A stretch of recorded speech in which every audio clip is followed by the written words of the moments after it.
Hi, I am Budget Wonder Woman, and I am here to do a reading of one of my old stories. And oh boy, I am anticipating that it is terrible and it should hopefully be hilarious for you guys and for me.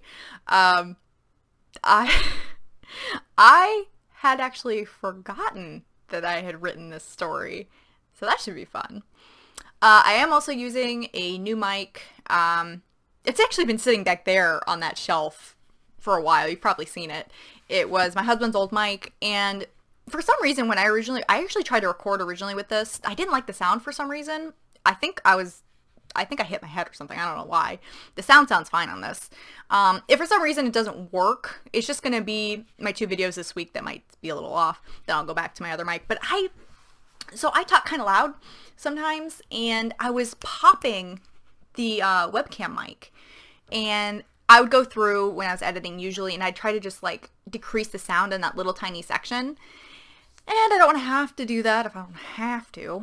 I had a pop filter somewhere. I think my husband stole it. I don't know. But so I'm trying to use this mic, and hopefully the sound sounds better in general. I don't know. We will see.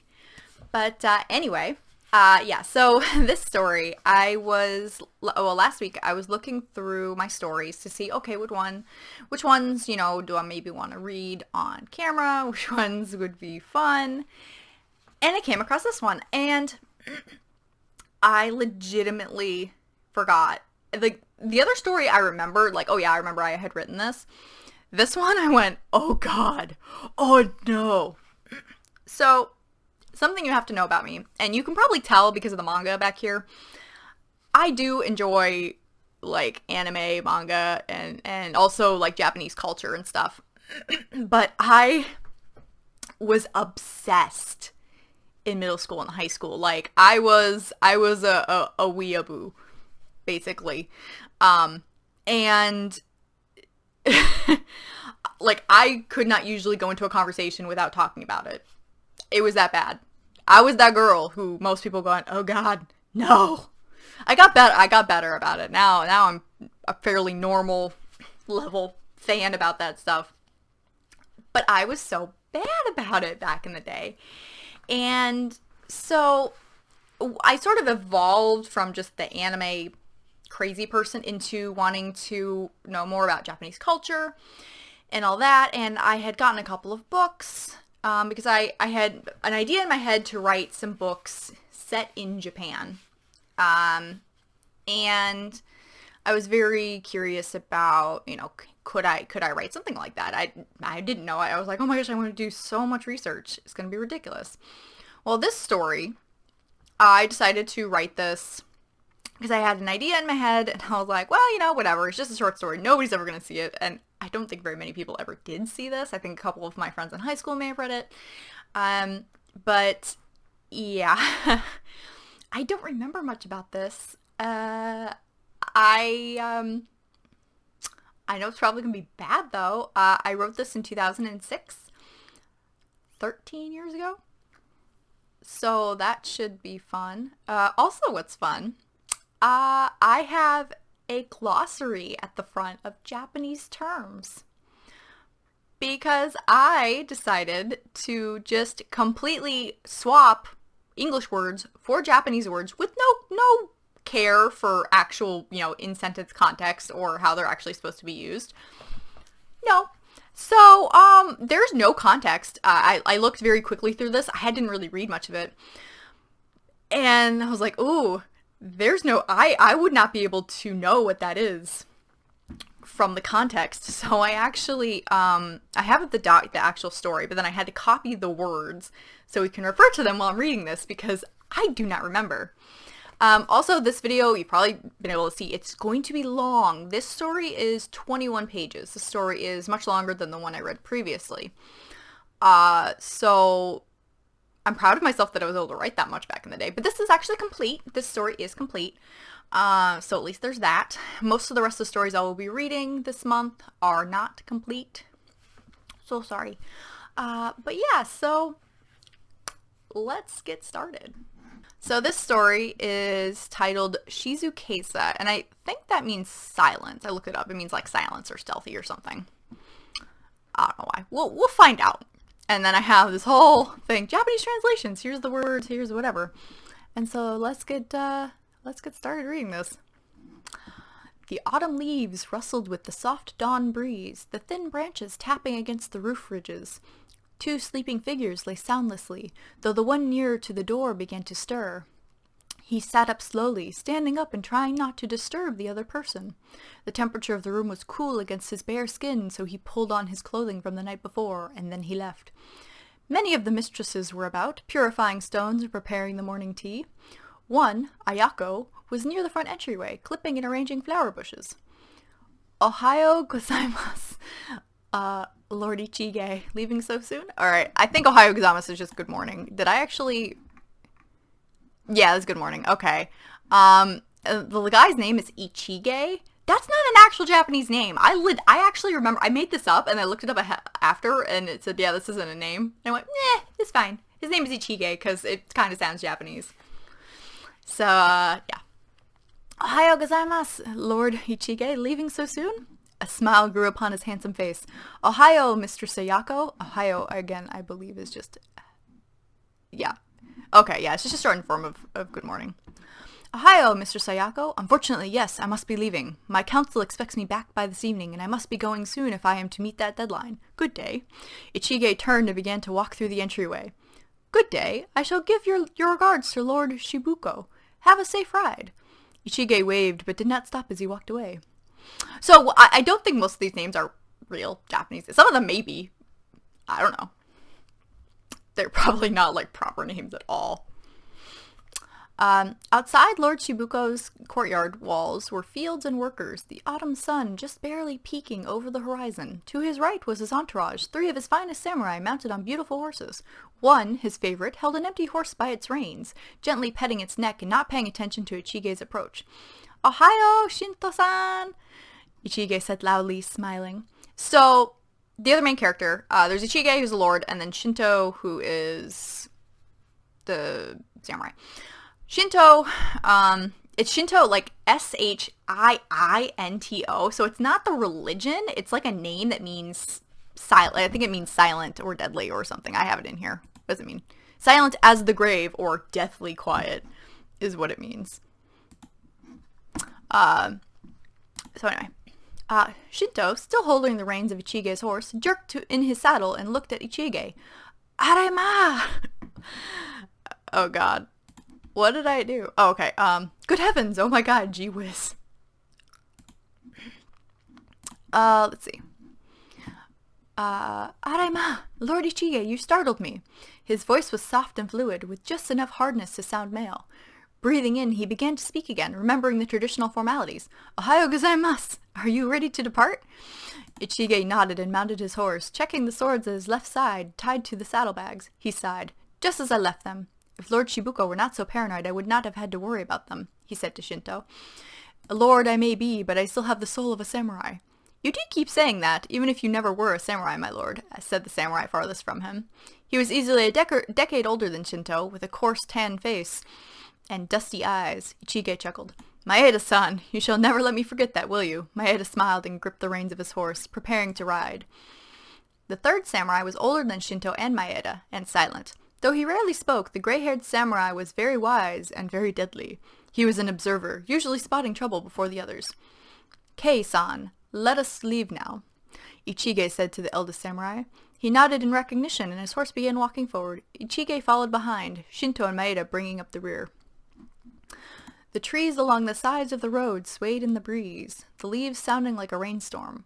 Clomping hooves against the dirt made a nice rhythm, the reins clinking softly with the saddles. Ichige began to hum.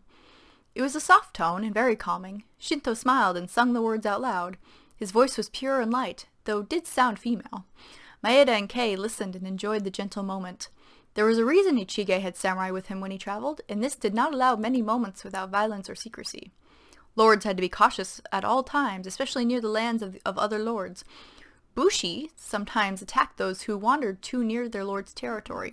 Bushi are like foot soldiers. Did I actually define these? No, okay, I didn't define this in here, but Bushi, So you have samurai, but samurai are like knights, and bushi are like just the random foot soldier. Like they're like not noble or whatever. They're just the random soldiers. Samurai sometimes attacked too, though were more common on the larger estates. When a lord was killed, the other received all properties belonging to the fallen lord. However, simple things such as acquiring more land quickly turned into small wars. Those loyal to a fallen lord, including other lords, would attack the lord who claimed his land. This was why Ichige had slept with Lord Shibuko for an alliance. Enjoyable as it may have been, Ichige never slept with a man for pleasure alone. Lord Shibuko had a strong yet little army, and was a good person to be allied with. There were threats. Well, there were always threats, yet never before in so great a number.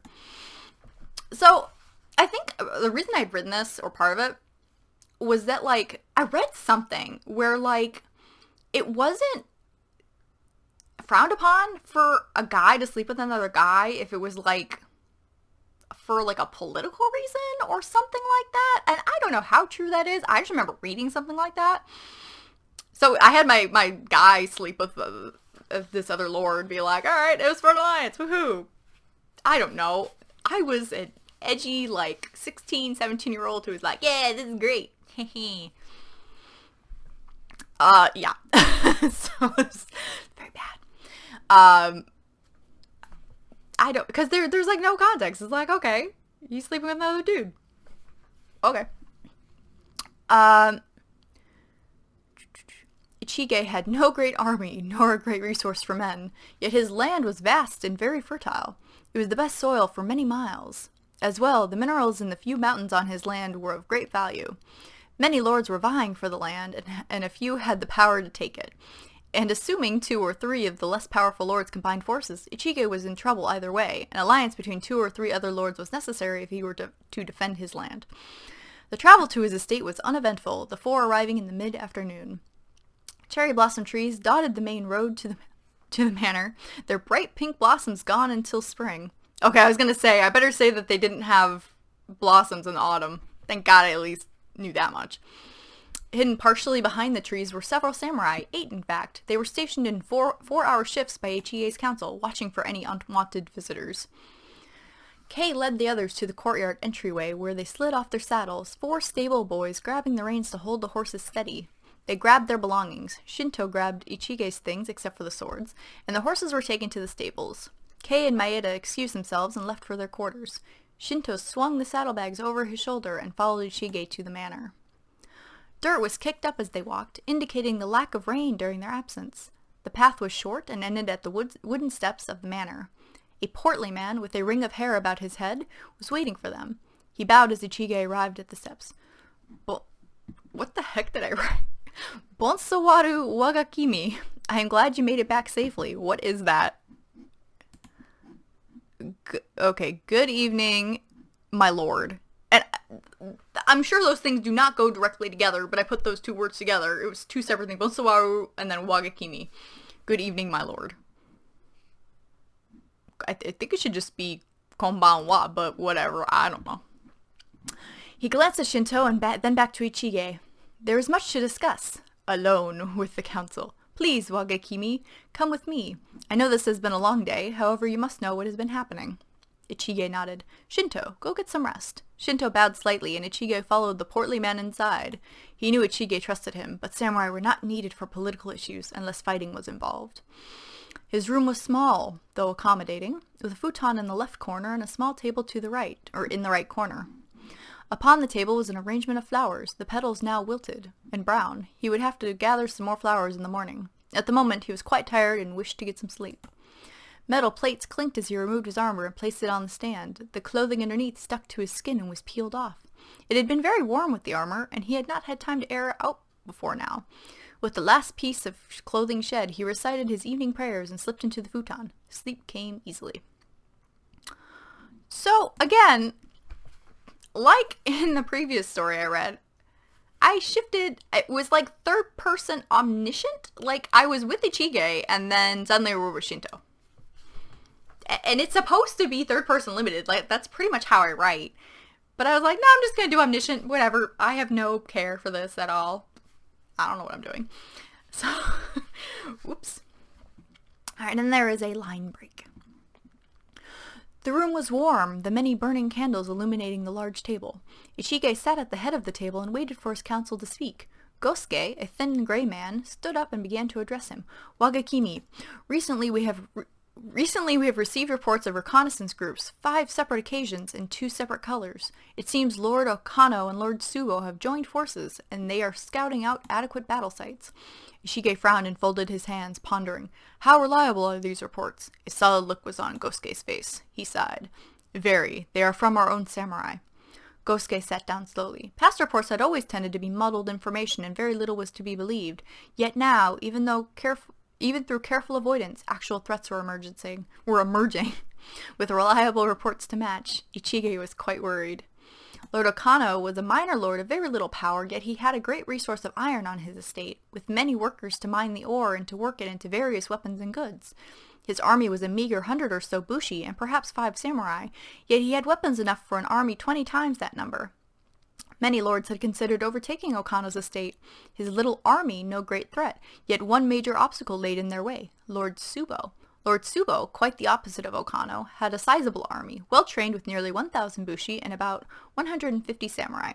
Trouble was, Tsubo was not in possession of many resources. After only a handful of battles, his resources had been dwindling, and the estates he had taken control of had few resources of their own.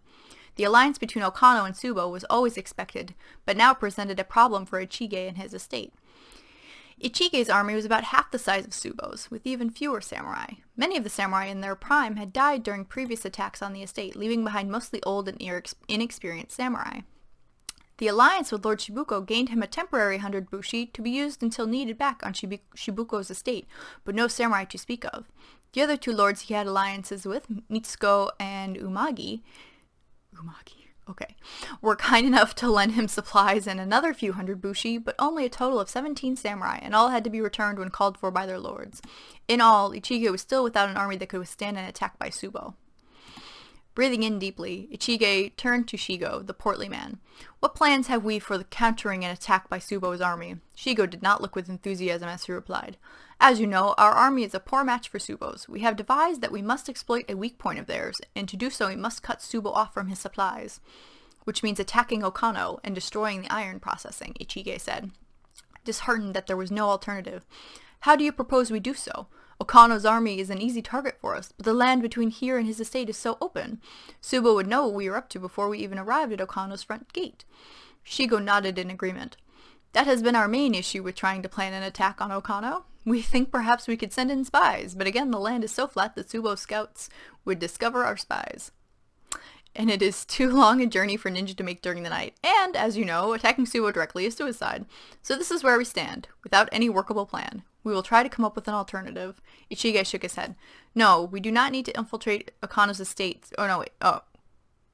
No, we do need to infiltrate Okano's estate somehow and stop them from processing more ore, or more iron. But what we need to concentrate on is how to do so without being discovered. What was that sentence?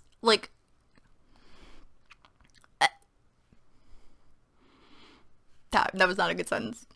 He placed his hand to his head and pressed his forehead, running his fingers back through his hair. Yes, Wagakimi, please get some rest. We shall stay here and try to work the plan out, but you should sleep. Ichige nodded, stood, and made his way out the room and to his quarters. And then there's another line break. The description. And just this is how this works. This is how this works. So far, y'all know, nothing about these characters. Ichige's a lord, Shinto's a samurai. That's it. That's all you know. We know nothing else. Because apparently, that wasn't the important part of this story. The sun had barely risen, yet Shinto was up and scouring this estate for flowers for his room. It was quite a sight, seeing Shinto bend up and down looking ever so carefully for flowers. Ichige thought it funny and a pleasant temporary diversion from the heavy thoughts that now plagued his mind. Seeing Shinto looking innocently for flowers gave way to a more serious thought. If the estate were attacked, Shinto would have to fight and he would probably die. Shinto was young and, though he had fought in a few battles, was still learning. Seeing the innocence on his smooth face and in his gracefully clumsy movements made Ichige sad and suddenly inspired. With his new thought in mind, Ichige moved away from the window, dressed, and walked quickly out to the courtyard. Shinto did not notice his lord, or more, he noticed subconsciously but was focused on the flowers. Kanasubo. Ichige sighed, walking to right behind Shinto. As Shinto rose up from a disappointing flower, he saw Ichige and gave a very girlish yell. Kanasubo, what's that? Completely deaf. Oh, okay. So Ichige is sighing like, oh god, he's like completely deaf. Hatana, Wakakimi, have you taken up a habit of startling me? Hatana, another like, oh, dear me, good gracious, okay. Have you taken up a habit of startling me? Oh, hi, That was the noise he made. I think he's trying to say good morning, but then he's like, just as Shinto had remembered the formality, Ichige had grabbed his sleeve and now he was being gently tugged behind his lord. The few flowers in his hands were crumpled now, so he dropped them to the grass. Lord Ichige, what is this about? Have I done something wrong? Though Ichige did not reply, a smile from his lord told Shinto that he had done nothing wrong. Ichige brought the young samurai to the council room and told him to sit and wait.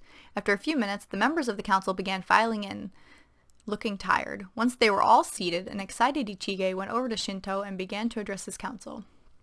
The plan to infiltrate Okano's estate has been proving difficult to work out because of the open land between here and Okano's estate, right? His council nodded sleepily, though they were starting to understand that Ichige had thought of something. We know we need samurai to infiltrate if they must go in disguise, but Tsubo scouts will report anyone walking towards Okano's estate that looks suspicious. However, will they care about a new mistress on her way to the estate? The council members were confused, and Ichige noticed. He placed his hand behind Shinto's head and pulled off the ribbon that loosely held his hair in a loose top knot, the long black strands falling to his waist. The council, and Shinto, was stunned. Wakakimi, what exactly are you proposing? So we're all clear on the matter, asked Kosuke. Yes, Wakakimi, what are you proposing? Shinto asked, very worried. He knew about Okano and Tsubo's alliance and had picked up that there was trouble, but that is not what concerned him. Ichige grinned. As you can tell, Shinto-san looks very much like a woman with his hair down. What do you think he would look like with a painted face and a silk kimono? Through the murmurs, he continued. We need a samurai to infiltrate Okano's estate, and I believe the only way to do so is to have Lord Shibuko give Okano a new mistress. Neither Okano nor Tsubo know that Shibuko and I have an alliance. I think this could work. Now he turned to his council for further input. Matsu, the youngest on the council, cleared his throat and spoke in a low tone. It is a good idea, but there are a few problems with it. First, Shinto is a young samurai, inexperienced. Secondly, how is one samurai supposed to stop the iron processing? Shinto is young, true. But do you see any other samurai around here that could pass for a mistress? Unfortunately, he's the only one I know to look very much like a woman. Yeah. Just like dissing Shinto, be like, you look like a girl. So inexperienced or not, he's the only one able to carry out the plan. As for how to destroy the iron processing, a fire. He turned to the ever more worried Shinto. Okano is proud of his iron and will most likely be happy to show you around the mining and processing areas. Once you have located the main areas of production, you will need to set fire to the surrounding structures. The mines will most likely stay intact, however the processing will be disrupted and no more supplies can be made. He turned back to Matsu. Matsu sighed. Though it is not likely to work, it is a plan, and that is more than I can say we had last night. We should try it. The rest of the council nodded. Shinto, however, was scared. It was like a death sentence. Wakakimi, I am honored that you want me to carry out this mission, but... No, never mind. I am honored. Death sentence or no, he was a samurai and he carried out orders, especially one of such great honor. Ichige placed his hand on Shinto's shoulder and then turned back to the council. Send a messenger to Lord Shibuko to inform him of our plan and make sure the reply is sent quickly. We have little time. Another line break. I mean, I don't know if you can tell where this is going, but Shinto is actually a girl. That's fairly obvious at this point. I don't know. This story has so many plot holes. Like, you thought he would, and I think I mentioned this, but like, you thought Shinto was a dude, and yet you're trying to send him as a mistress. Don't you think the Lord is gonna try to do stuff with the mistress? I don't know, whatever. There's no logic in this. Of all the things he had gone through, Taka was surprised that he did not squirm or make faces as she painted his face with the white makeup. Oh, I guess Taka is just a person. Lord Shibuko had sent word of approval for Ichige's plan, and Shinto had ridden to his estate not long after. Now Taka, one of Shibuko's mistresses, was in charge of dressing Shinto up like a woman. Fortunately, Shinto had proved to be a rather complacent man to dress up, with no complaints other than that he wanted to place on the kimono by himself. She laughed and told him that she would be gentle when helping him put it on. He seemed very shy about his body and would not let her look as he changed into the light underrobe. "You are very quiet. Talk with me," she said as she finished the makeup and went to get the kimono. "About what?" She looked at him sternly. "Josei," Shinto signed.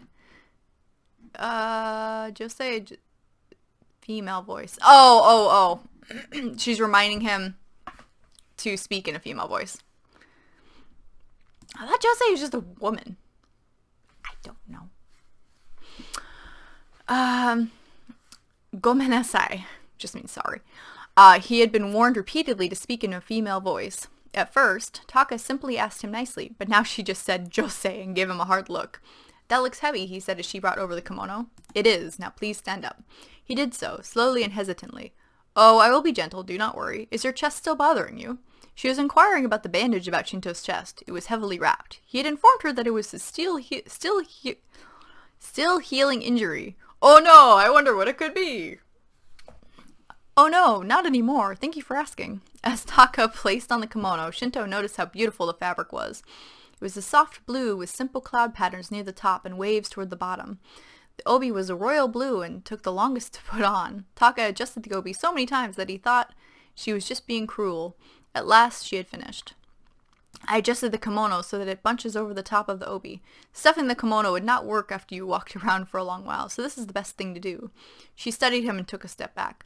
"Why, you look like a very beautiful woman all dressed up." Taka was excited, but Shinto just looked down at his feet. "How am I to move in this?" "Very carefully." Another line break. Oh, God. This is so bad. Shinto sat in the room alone, waiting for the time to leave for Okano's estate. His mind was muddled, and he found it hard to concentrate. Ichige had not made matters easier. Before he left for Ichibuko's estate, Ichige insisted on speaking with him. Normally, he could tell what Ichige wanted to discuss by the tone of his voice, but this time the tone was almost sad. "Shinto, I am sorry you have to carry out this mission. If I had my choice, I would send someone else that would pass for a woman. But I am not surrounded by beautiful men. Or even pretty men." He had made Shinto laugh, but he had still been afraid. "Wagakimi, do not be sorry. This is an honor for me to carry out such an important mission. But you are scared, aren't you?" Shinto had laughed nervously. "Yes, I am scared. I might die." He had laughed again. "It is funny, when I really think about it. Whenever I went into battle, I was not afraid of death, but now I am afraid. I think it is because I never had time to become afraid. Battle is so quick that one doesn't have time to think about death, only about the moment. But this I have had time to think about. However, I will overcome my fear. I have to. You will. You are young and strong. You are barely 10 years my senior, so I suppose it should be easy to overcome my fear, seeing as you have done so many a time before, and you are still young." Ichige then bore a sad look. "No, you will have a hard time, but you will overcome it. But I am still afraid. For you. If I am so close to your age, I would think it would be hard for you to overcome the fear as well. Why do you fear for me?" And then no words were spoken. Ichige placed his hand on the side of Shinto's face, and then a warmth spread between them. His lips and Shinto's were together for but a scant few seconds. Then the moment lasted so much longer, but the moment lasted so much longer than that. After, Shinto had left for Lord Shibuko's estate. His mission was simple, but knowing now that Ichige feared for him was not helping his mind ease itself. Though, in some corner of his mind, the kiss drowned out the numbing fear. In all the years that he had served under Ichige, Shinto had stolen glimpses of his lord with more tender feelings. It never occurred to him that he might love Ichige, which would not be so uncommon. The shifting of the door broke his thought and brought his attention to the samurai before him. Though he said nothing, Shinto knew it was time to leave. It was difficult to stand up in his kimono the first time he had tried it, but Taka taught him how to do so, and now it was simple to stand up and sit down in the bulky outfit. Unfortunately, he would be going to Okano's estate with no weapons, save for a thin knife tucked in the first layer of his chest wrapping. This was the only weapon that he could bring, and he would have to tell Okano of it if he did not want the mission to fail in the first hour of being on the estate. Another line break. Oh, God. As uncomfortable as it was to ride to Okano's estate, he soon felt the ride a numbing pleasure compared to the sight of the estate. It was very plain land, many rocky hills and dusty fields surrounded the outer boundaries, and he believed the land on the inside would not be much more pleasing. At the edge of the boundary, 4 samurai, all bearing Tsubo's colors, stopped the entourage. It was expected, samurai from other lords not very welcome on estates that they were not allied with. Okano's new mistress may come with us, but you four must leave. The four samurai that had escorted Shinto nodded and turned to leave. Subo samurai took the reins of Shinto's horse and led it to the entryway of Okano's courtyard. Wait, Shinto's on a horse? Why would Shinto be on a horse? She's supposed to be a mistress. Okay, whatever. And led it to the entryway of Okano's courtyard, and as thought before, the inside was not much better than the outside. The ground held few plants and was a very dull, dusty brown. However, the manor was large and well built, all the intricacies focused on the building instead of the landscape. Several workers looked up from their work to catch a glimpse at their lord's new mistress. About 20 feet from the wooden steps of the manor, the samurai left Shinto to return to their posts. A stable boy ran out and held the reins of the horse as Shinto slid off the uncomfortable saddle. The position in which he had been sitting made him limp for a few steps before regaining control. The front door opened and a large man walked through. He was one of the tallest men he had ever seen, and broad as the manor that he had just stepped out of. Surprisingly, he was not an ugly man, though a mite awkward. When he approached him, Shinto bowed and kept his head low. The large man chuckled. Lord Shibuko has good taste. He must have been sad to give up such a beauty, must have been sad to give such a beauty away. He brought a rough hand behind Shinto's chin and made him look up. And what am I to call my new Aijin? I'm guessing Aijin is mistress. Let me check. Where's my little glossary here? Yeah, lover/mistress. Hoshio Wagakimi. Addressing him as my lord had been an afterthought, but one that seemed appropriate. Okano smiled and stroked Shinto's cheek. Soft skin, but such sad eyes. Come. He placed his large hand on the small of Shinto's back and directed him inside. The hallways from the entrance went off in many directions, the walls made of fine paper and beautiful wood, with a few ink paintings on some of the walls. He led him to a room near the back of the manor. This is your room. Why don't you rest a while? Your journey has been long. I will send for you in the evening when it is time to eat. He left then, closing the door behind him. The room was small but adequate, with a futon in the middle and a large wooden trunk on the north wall. His saddlebags had already been brought in, the kimono folded and placed inside the trunk, along with the makeup. Taka had lent him 2 of her silk kimono and obi, and had given him some good advice, some that he really did not need. The main piece of advice was to stay out of the way and not put himself out there, otherwise Okano might want more than talk from him. I mean, yeah. I'd be a little more worried about that part of it. Like, you're the new mistress, you're the new hotness, he's gonna want you. I don't know that I made them worry about that enough in here. We'll see. I don't think I did, though. Removing the kimono proved easier than placing it on, but folding it was rather difficult. After folding the kimono haphazardly, he decided it best to leave the underrobe on while he lay on the futon, mocking sleep. In all truth, he was too nervous to sleep, and evening came slowly. A tiny rapping against the door made his heart jump, but he saw it was only a woman outside. Mistress Hoshio, I have come to help you get ready before supper. Her voice was light and sweet. Yes, come in. The woman was dressed plainly in a burnt orange kimono with plain leaf designs about the bottom, and she was very calm. However, when she saw Shinto's arms and legs, there was a moment of surprise, but it lasted only a few seconds. I don't know why she's surprised, but okay. Which kimono do you wish to wear tonight? She said as she sat near the trunk. The green one. Opening the trunk, the woman pulled out the simple green kimono and opened it up slowly. Putting it on took even longer than when Taka had put the blue one on him, and the white obi took an impossibly long while to adjust. Apparently, the other mistresses had the problem of a flat chest, so bunching up the kimono over the top of the obi was not as strange as he had thought. Still, it was awkward and uncomfortable.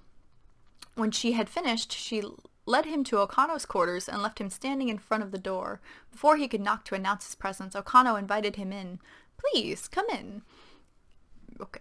His room was rather large compared to hers and was cluttered with maps and iron samples. He was seated on the far side of a small table with 2 sides set for dinner. Already taking up one of the set-up sides, Okano offered Shinto the other place, across from him and nearest the floor. He sat down and carefully and looked at the food with no appetite. Do you find the food displeasing? No, Wagakimi.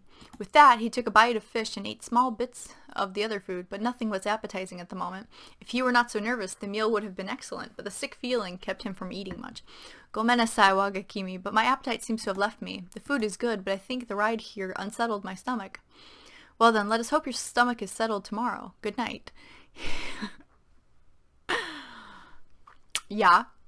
He gave Shinto a signal to leave, and he obliged happily. Though he did not know it, saying his stomach was unsettled was a good thing. Okano did not want to chance an embarrassing incident during a certain activity, and thought it best to wait until later. The woman from before was not there to lead him back to his room, nor was any other person. The manor was very large, and he had not been inside for even a day. Sighing, he decided it would be best to start looking for his room now, or he would not find it until morning. The hallways led to more hallways, and he was sure now that he had made a wrong turn somewhere. Upon turning another corner, he heard voices coming from a room to the right, and the room was lit. The voices were male. Hesitantly, Shinto knelt by the door and tapped on the wood frame lightly. The voices stopped, and he could hear rustling, which was followed by the door opening a fraction. From the gap, Shinto could see the face of a man, previously annoyed but now happy at the presence of a woman. The man opened the door more, and Shinto could see that there were 2 other men inside the room with him, sitting around a table with sake. "Ah, Mr. Hoshio, I would have thought you'd be in the Lord's quarters. Did he not find you satisfying?" looked at Shinto and grinned. "Okano shares his mistresses with us all the time. He does not want to anger any of Lord Tsubo's men. If you are not with the Lord, then you must be free game." He reached out at Shinto, but he backed away from the hungry man. However, the other 2 men had moved quickly to the sides of him and were preventing his escape. Normally, 3 men would not have been difficult to overtake, but if he did so, they would know that he was trained and no mistress at all. The 2 flanking men grabbed hold of Shinto's arms, while the hungry man pulled at the obi. They brought him into the room and shut the door behind them. One of the men holding onto his arm brought his other hand over Shinto's mouth and then helped the other 2 turn him on his back. The hungry man undid the obi, tossed it aside, and turned Shinto to face him. He kicked at the man, but grabbed a hold of one side of the kimono and pulled it open. Shinto abandoned the hungry man and began to kick at one of the men holding his arms. When one gave way just a little, he quickly drew the thin knife. Shinto slashed at the other man holding his arm, now becoming free from the grasp of the men. All 3 looked angry, but decided against further assault, knowing it would be difficult enough to explain away the mistress's accusation, and injuries consistent with the incident would condemn them further. They could deny the accusation, but injuries were harder. One of the men grabbed up the white obi and flung it at Shinto. He caught it and also bent to pick up the white wrappings from his chest, which had been cut from his body when drawing the knife. Okay. Not waiting to adjust the kimono, he left the room. Finding his room became less difficult, the emotions pounding the adrenaline throughout his body. At last he found his room.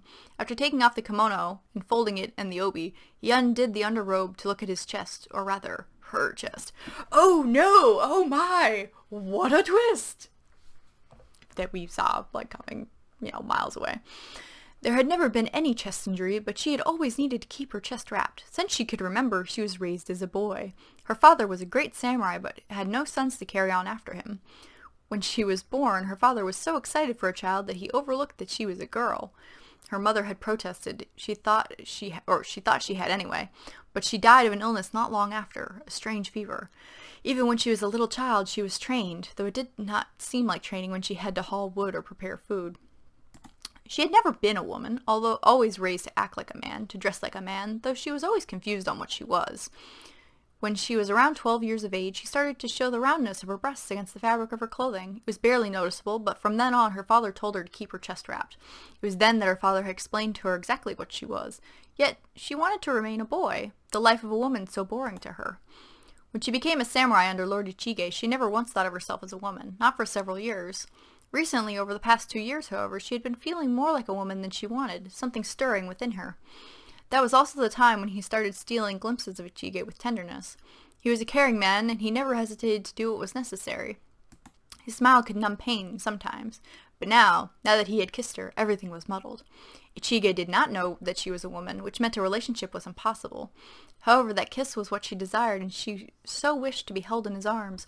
If only she did not feel in such a way towards him, she could stand being around him, without her insides twisting and warming when he looked softly at her. This was what she hated about being a woman. A woman's mind was controlled by romantic and idealistic feelings, something she had laughed at when she was younger, thinking women to be foolish. Never had it occurred to her that since she was a woman, she would also be controlled by such feelings. She merely thought that since she had been raised a man, the woman inside her would not suffice. How wrong she was. I don't think I was trying to be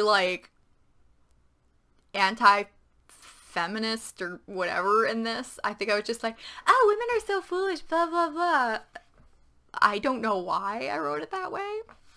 I just did, apparently. Apparently I don't have faith in my own gender. That's what this is telling me, apparently. The wrapping in her hand was limp and ragged. As force of habit, she began to place it around her chest again, but stopped and placed the cloth away with the kimono. It was very possible that Okano would want to have her company again, but in a more intimate fashion. Should that happen, having her chest unbound would be a good thing. Being with a man was something she was never taught, and she had politely declined any of Ichige's mistresses that wanted to attend to her. However, she had gathered much from what her fellow samurai had discussed during a few drunken nights. Men seemed fascinated with breasts, the shape and the size. Once she had looked at her own when changing with the wrappings, but found nothing appealing about them. They were bloated sacks of fat that just hung awkwardly from the chest, and nothing more. Sighing, she laid down on the futon and stared at the ceiling. This was no time to ponder what she was. Ichige was counting on her to save the estate from a devastating attack, and she needed to carry out the mission given to her. In some corner of her mind, the thought of disappointing Ichige also gave her focus. The fact that she was in love with him eluded her, for she had never known love for another in the way she was feeling now. Another line break. I know I wasn't trying to say anything with this story. Like, I was just writing a story, but man, you'd think I was like a crazy person, I swear. Morning came, and so did the woman from the other night. When she came to the door and had been invited in, Shinto could see that she held a cloth kimono in her arms. "Mistress, I saw that you brought only 2 silk kimonos with you. They are proper for the evening, but during the day you can wear a cloth one." After dressing, the woman started to lead her toward the front entrance. "Excuse me, but you know my name, yet I do not know yours." The woman looked back at Shinto and smiled warmly. "Masaki, I am also mistress to Lord Okano." She led Shinto outside and took her to a large wooden building where she could see iron being processed. So, this was the target. It was larger than she had imagined, with at least 100 workers working in each station. The fires were very hot, and it was apparent why Masaki had given her such a light kimono. She took her to a long table where Okano and 2 other men were discussing plans for something. When she brought Shinto alongside Okano, the lord dismissed the 2 men and turned to greet his new mistress. "Hoshio-chan, how wonderful to see you this morning. Masaki, you may go now." The disrespect of a name was generally taken badly, but Masaki merely bowed and left the building. "How is your stomach feeling this morning? Was the food appetizing?" She very much wanted to say that she was still ill, but it was better to deal with Okano than a doctor that would poke and prod her. "My stomach feels good this morning, and the food was wonderful. How are you this morning, Wagakimi?" She held herself loosely, trying not to seem so dominant. Okano smiled. "Quite well. I hope you don't mind, but I thought you might be interested in what I do here. You probably know that we mine a large quantity of iron every day. In this building, we process the iron to make it workable for weapons and other goods. Over here," Shinto drowned out much of what Okano said, taking only an interest in the building itself, how it was designed, and what weak points it had. The north edge of the building was against a steep slope and was situated about 100 yards from the manor. It was probable to sneak away sometime during the night and use the steep slope as cover from the people mining behind the slope. However, the 100 meters from the manor to the iron building was bare. To sneak to the building, she would have to leave very late at night. There would be a night shift, but they were smaller than the day shift and would not be scouting outside as often. The samurai and bushi would be keeping watch, but if she wore the dark kimono, they may not see her. The whole day, Okano paraded her around, showing her the different uses for iron and what tools they used, and he showed her off to the men, probably to make them jealous. She saw the 3 men from the previous night, but they avoided her look and caused no trouble. They took up lunch in a small hut, one used by workers to cool off in the hot sun. When the sun set and it came time for supper, Okano stopped speaking of iron. So, it's supposed to be autumn. I specifically said it was autumn at the very beginning of this. And I get why it's hot, because they're processing iron, but like, the sun isn't supposed to be that hot. It's not supposed to be that hot right now. Whatever. Consistency is not a thing that happened in my earlier works. "My lovely Aijin," again I think Aijin is lover, slash mistress. "We will eat in my quarters again tonight." Shinto assumed Okano would let her go and change into one of her silk kimono, but he gently grabbed her hand and escorted her to his quarters. Inside, they sat at the same places as the night before, waiting for their meal to be brought to them. Shinto looked down at the plain fabric of her kimono, bunching it up in her hands. "Hoshio-chan, do not be nervous. I am skilled at this sort of thing." Skilled at eating? Of course she knew what he meant, but the opportunity presented itself so well, and she was so used to making jokes with her friends. Her male friends, when they thought she was a man. Now she regretted the comment, seeing it as brash for a woman to say. However, Okano just smiled. "You really are a kimusume." What's a kimusume? Oh, virgin or pure maiden.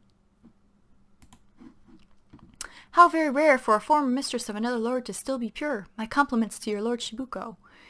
He knows how to please a potential ally." Ah, wonderful timing. Masaki brought in the food and laid it out in front of them. She then dismissed herself and left the room quickly.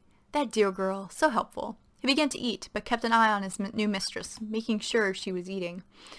When Okano's eyes began to study her food, when his eyes began to study her, the food immediately went up to her lips. It was not bad, but she was becoming nervous again, and the food was suddenly plain and unappetizing. However, she forced herself to eat the food. Okano looked as though he was amused at how she trembled, and she hated him for it.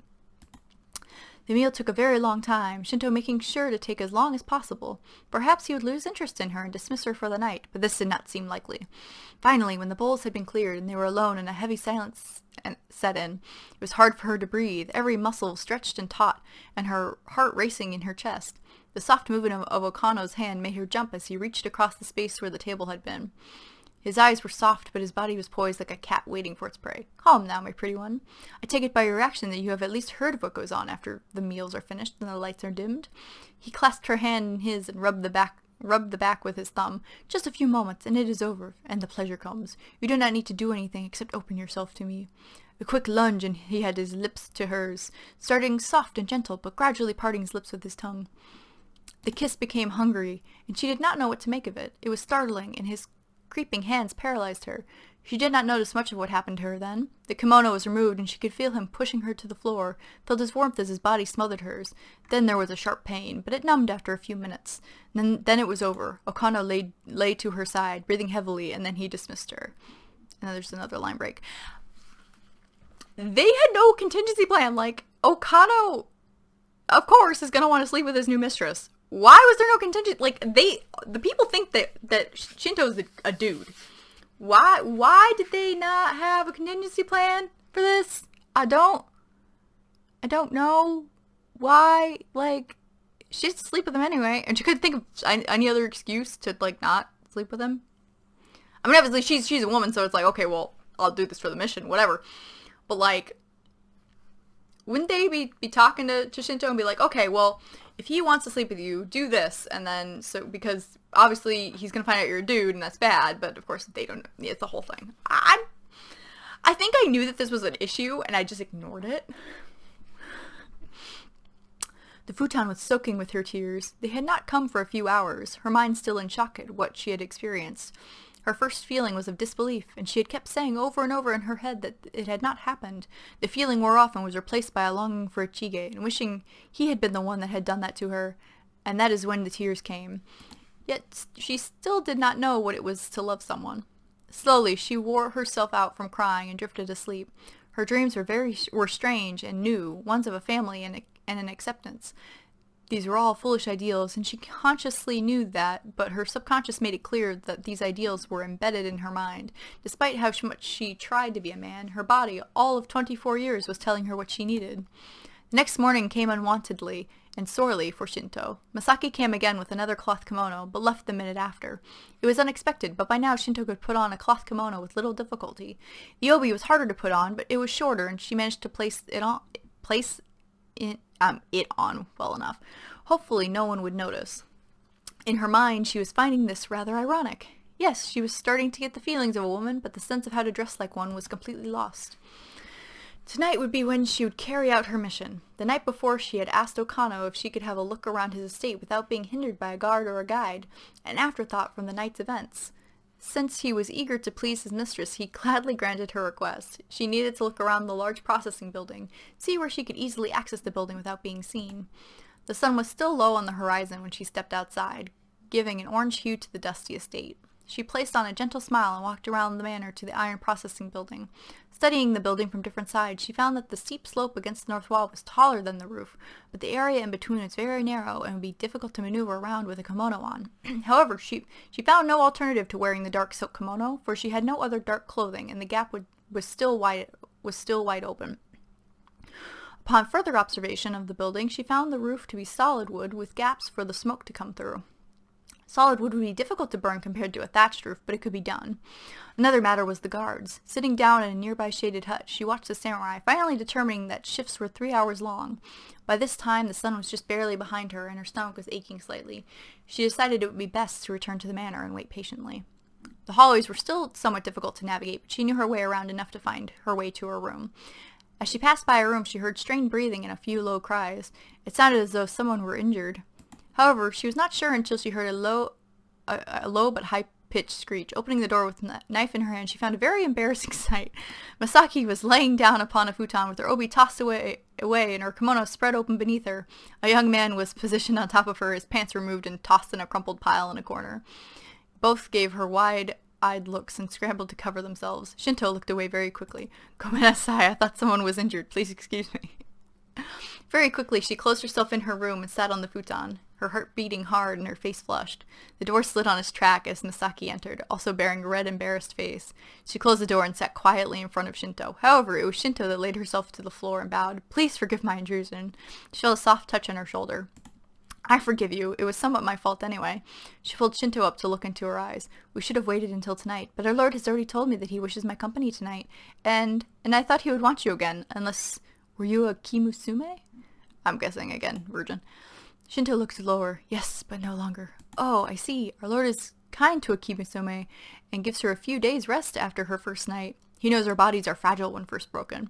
The way she phrased it made Shinto sad, like she had been a prize and now she was as common as a tamed horse, though she pushed the feeling back into the back of her mind and focused on Masaki. "If I am not out of place, who is the young man you were with?"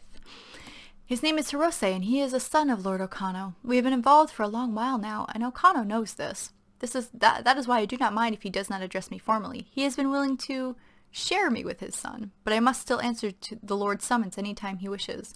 Truly, I wish one day to be married to Hirose-san, but I do not believe Lord Okano will allow such a thing." Surprisingly, Masaki looked up with a smile on her face.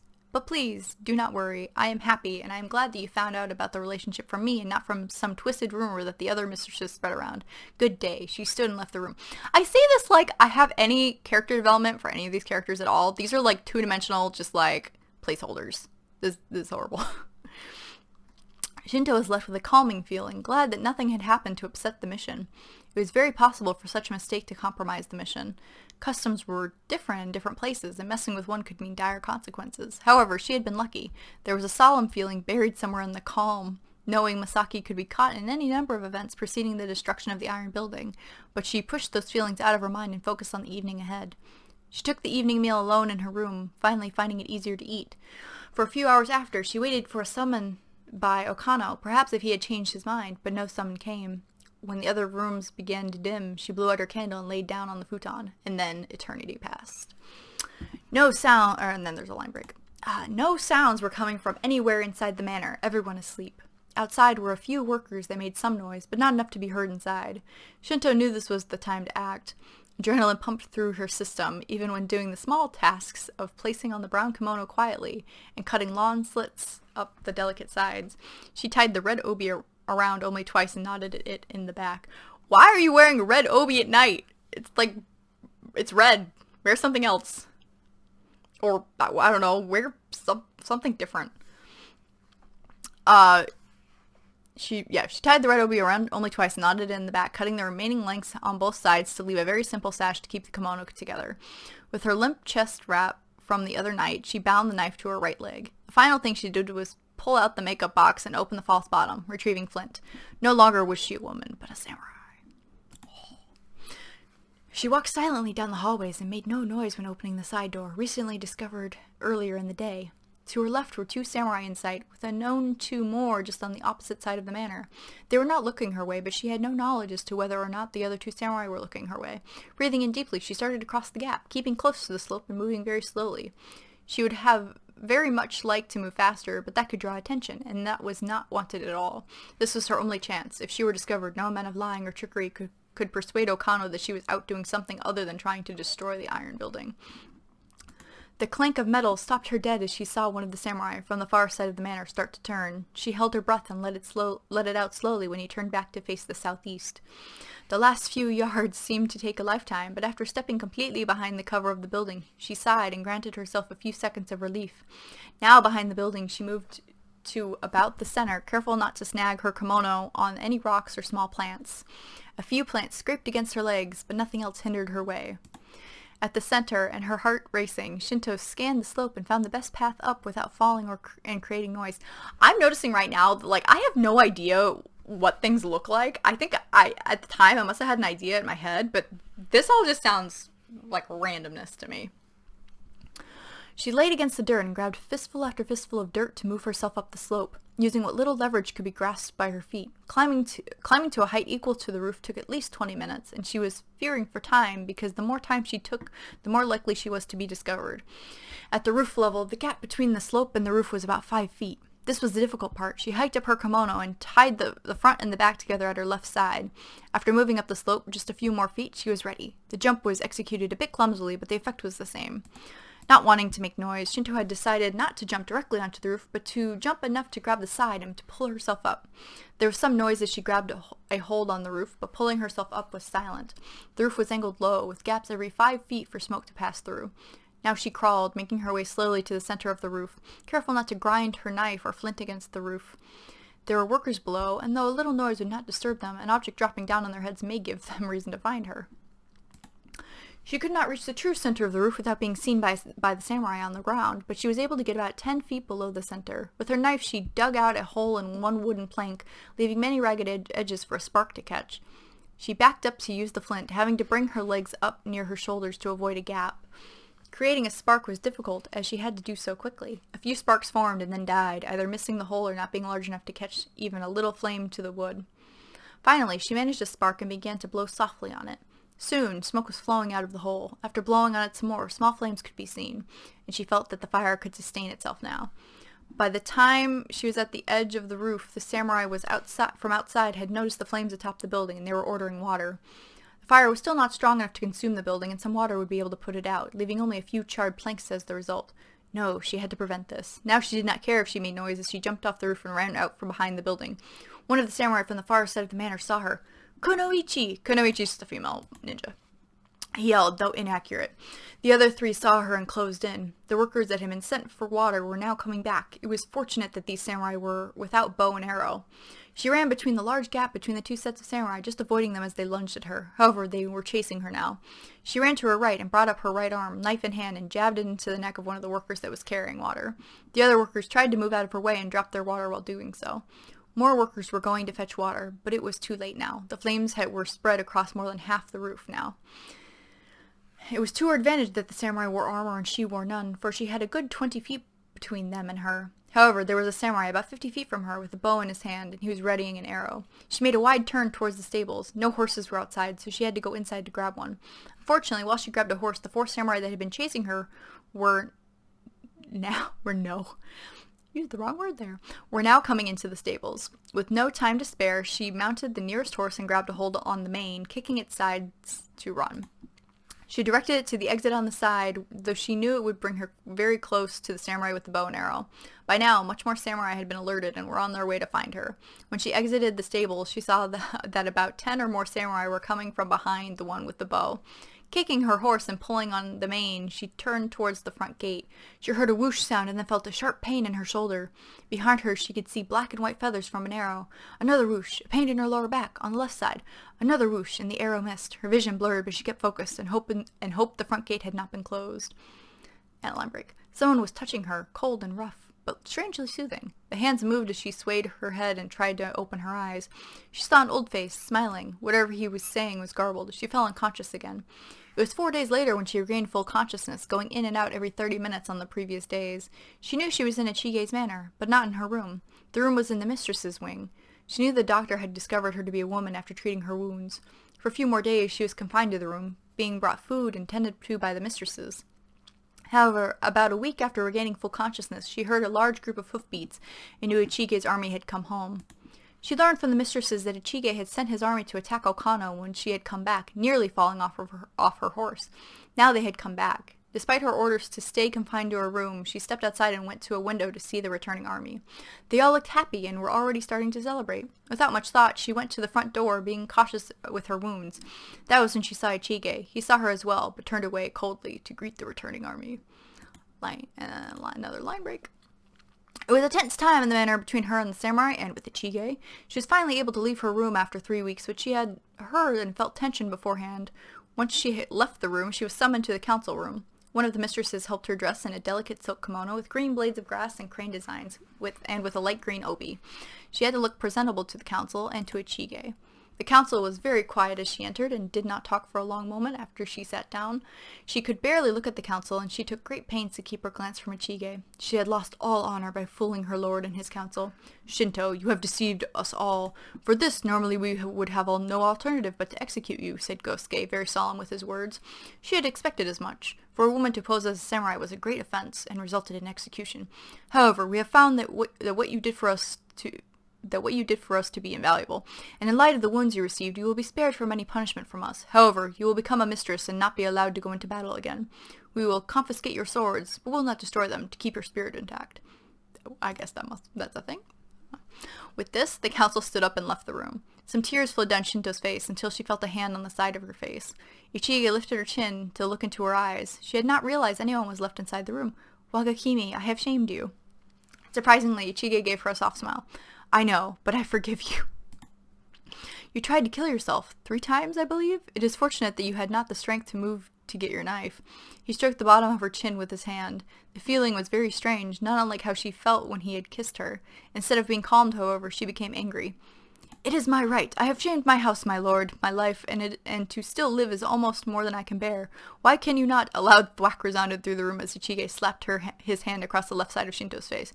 "You have not shamed anyone. Surprised, yes, and in normal circumstances you may have shamed us, but you did not— Wait, you just said he'd, shamed him, and was like, "I know, but whatever." And I was like, "No, you haven't actually shamed us." You carried out the mission assigned to you, did what you had to do so that no one would discover who you really were. The doctor told me you were not a Kimusume, but he also told me that you'd given up your Shojose virginity not long before he had examined you. That is one of the most precious things a woman has to give, and you gave it up for the mission. How can you have shamed me if you were willing to do that?" He brought his hand up to the red side of her face and gingerly stroked it, and then he chuckled slowly. "You have all the features of a woman, but you do not flinch at pain." "I am not a woman," she said, hardening her tone and looking into his eyes with a cold look. "No, I suppose not. But you are not a man either. What should I call you? How about Joketsu?" What a Joketsu? Brave woman, heroine, lady of character. Okay. That's a woman. He smiled at her as her eyes flashed with puzzlement, and as they softened. "Did you happen to meet a girl named Masaki?" Her reaction indicated that she had. "Yes, she was another of Okano's mistresses. She was a kind girl. And helpful. Must not have been more than 16 or 17 years of age. Why, was she killed?" "No, she was not killed, Shinto-chan. She's the daughter of Lord Shibuko." "But why? He surely would not have sent his own daughter to become a mistress to that man." Her neck was beginning to strain, having kept it in one position for so long. She moved her head away from Ichige's hand and rubbed her neck. He made no obvious objection to losing contact with her. "Lord Shibuko did not send her. She went of her own volition. You see, she had fallen in love with Okano's son, Hirose, and she—" "Oh, so that is why." Ichige was confused. "You know of why she went to Okano's?" Shinto shook her head. "No, but happened upon them, and Masaki-chan seemed very fond of him when she spoke of their relationship. Poor girl, she has to endure the summons of Okano to be with the man she loves." A small chuckle escaped her lips. "It is funny, not even a month ago I would have found all this chatter rather foolish. Putting yourself through hell just for a man seems so idiotic to me, but I am starting to understand why." Shigeru, "Are they not going to talk about Masaki?" He was like, "Oh, do you know a girl named Masaki?" "Yeah." "Alright, I just wanted to see if you knew her." There's no follow-up to that. Ichige replaced his hand on her face. "I'm glad. Come." Shinto grasped his hand when he offered it and followed him out of the council room. They walked down a series of hallways, and they spoke no words. It was familiar to her, as she had walked through this part of the manor often, but she had never been allowed this far. No one was allowed this far. It was Ichige's wing of the manor, and no one except those invited mistresses could enter. The door at which they stopped was the one that led to Ichige's sleeping quarters. Shinto did not know what was going to happen, but she did not care. Ichige slid open the door and closed it behind them. He walked to the small stand in the center of the wall opposite the doorway. There was nothing of interest on the stand, just a simple arrangement of autumn flowers, arranged by a mistress, Shinto assumed, and a scroll. He stood at the table, but did not pick up anything or do anything to indicate that he was looking for something. Shinto stood just in front of the doorway and looked about the room. There was a futon and many stands for armor and swords. A paper screen was in the lower left corner, and a trunk was in the upper left corner. Otherwise, the room was quite bare. "You are Shinto," Ichige finally said. She was amused by that statement. "Yes, I would hope so." Ichige turned to face her, and her amusement ended. The way he held himself was of that of a man who was not trying to amuse. Masaki loves a man who is an enemy. She loves the man himself for everything that he is. He approached her slowly, and she was frozen to the spot. The touch of his hand against her face was no longer strange, creating a warmth within her. He reached his hand around to the back of her head and brought them together. The kiss was different than their first. It took everything she had to pull away from him. "Why?" He still held the back of her head, and his hand was fingering a loose strand of hair. The small pulling sensation was driving her mad. You are Shinto, man or woman, you are you. Everything that you display in either form is you. I love your strength, your weakness, your beauty, your words, and the way you move. I love everything that you are, my Joketsu. The words ended there. He moved his hand up to her hairpin and pulled it out, letting the long, black strands form a beautiful frame around her face. There was no resistance to the third kiss. She made no move to stop his hand from undoing the obi and dropping it to the floor, to stop his hands from parting the kimono and untying the underrobe. He did not resist her when her hands began their own exploration. And when they finally became one, and when they lay next to each other in sweet silence, they had no thoughts. Not for 1 second would they take their eyes from each other. Many years later, the legacy of Ichige was legend, but would never be heard without mention of his wife. Never once would they be parted from each other, not even in legend. The end. Oh my god. So, one thing I definitely noticed that I wrote this, I was like, ooh, I'm gonna be progressive, but in like the least progressive way possible. And I never had an agenda when I wrote this. I was just a dumb teenager. I, for a while, had an idea since I think middle school that I wanted to write a story about a female samurai, but there were never female samurai, and so I was like, well, the only way to, I guess, have her be a samurai is to have her been, you know, pretending to be a guy. Of course, I could have done something where it's like, oh, it's like an alternate world, alternate fantasy thing, or whatever, but I didn't think about that. And so this was kind of in response to my desire to do that. It was like, I'm going to do a short story and just try to write something set in Japan. And, I mean, God, except for, like, you know, some of the names and things, you wouldn't really know that it's set in Japan. Obviously, you can tell because the names and you know, with, you know, samurai and all that, but I describe stuff so much, but it's so generic, and then the characters are so two-dimensional. They're as flat as a board.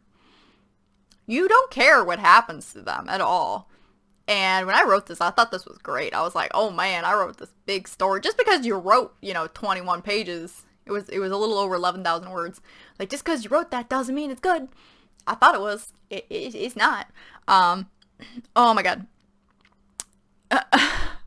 I don't know what to say with this. Yeah, it's not that, I know I wasn't opposed to, like, writing, two men together. So it wasn't that I didn't want to keep Shinto a guy. Like, I didn't have a problem with that. I just was so obsessed with the idea of having a woman be a samurai that's how that happened. But it comes across as me being like, oh no, it's not good if she's actually a dude, if there's the two dudes together. No, see, she was a woman all along, it's fine. It's like, no, there wasn't an agenda there. It was just, yeah, I want her to be a samurai. Yay. And then just, oh god, they did not think of this plan at all. I completely ignored the fact that this plan had the major flaw of, you know, he's gonna want to sleep with her, right? Like, I didn't want to have to think of excuses for her to have to use, you know, like, oh no, I'm not feeling well, or, oh no, I have a disease. Their plan was completely flawed from the beginning. I don't know, this was a really dumb plan. Yeah, you want somebody to infiltrate, but also, Okada would be a lot more hesitant about anybody coming in general, if he was like a major producer of iron and all that. And then another thing, if they're processing iron or iron ore, why would the roof be wood? Or why would they be processing it in a place that's surrounded by wood? You would think that they would know that that's a bad idea and everything will go up in flames. No, we're gonna do it in a building that's like made of stone or something that's not going to burn, or if it does burn, it's not going to damage much. So, plot hole is the story. Shizukesa is plot hole is the story, and just the crazy, like, imaginings of a 16-year-old weeaboo. This is so embarrassing. I have not read this in over 10 years. Like, so I actually have a folder on my computer called Archived Stories.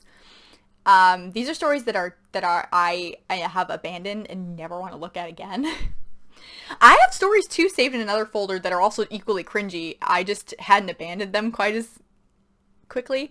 These are the bad. These are bad, and I mean I have some other bad ones that I gotta read for you. But I saw this when I was looking for things to read for you guys, and I went, oh no, I need to read this to you because this is some just grade A, just cringe, high school cringe. Just oh no.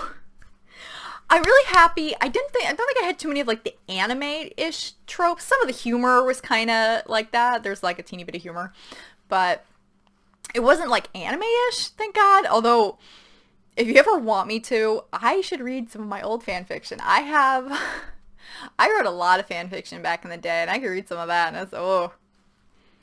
it's bad, really bad. But yeah, so. I really hope that you enjoyed this. I don't know if you stuck through the whole thing. It's like over an hour long. It's huge.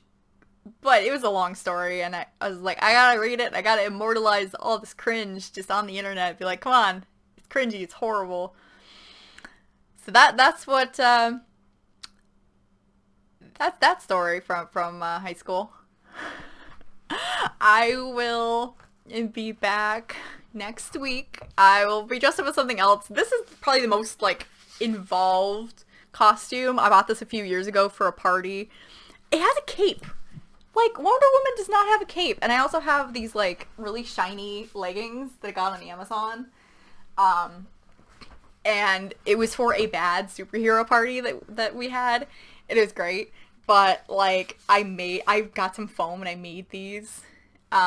But yeah, this is horrible. Like, it's a shirt with a cape on it. This is an official licensed product. Like, this is... Wonder Woman doesn't have cape. Why does Wonder Woman have cape? I don't know, but I like having cape, so I'm not really complaining that much. But this will be most probably involved costume. I actually have a kimono. It's a tourist kimono. My friend went to Japan and he got one for me. And I'm like, I'm so tempted to dress up like a geisha, but then I'm like, ooh, but that's, in this day and age, dressing up like a geisha could be really bad. So I'm not gonna do that. I would love to, and it's so pretty, but I'm not gonna do that. I'm going to probably dress up like, I don't know, a zombie or a witch or something with like no costuming, just like my face, because I don't have like costuming stuff really. But yeah, so look forward to more spooky stuff, in that they're spooky because they're terrible. But yeah, thank you so much for watching, especially watch to the end because I know this was really long. But yeah, I hope you enjoy this, and I hope you have a wonderful day. Go ahead and like and subscribe if you want to see more of this random content. I'll be doing probably more of these in the future. I'm doing these all of October for Halloween, but I'll probably do like one once in a while afterwards. But yeah, I hope you have a great weekend, and I will see you next week. Bye!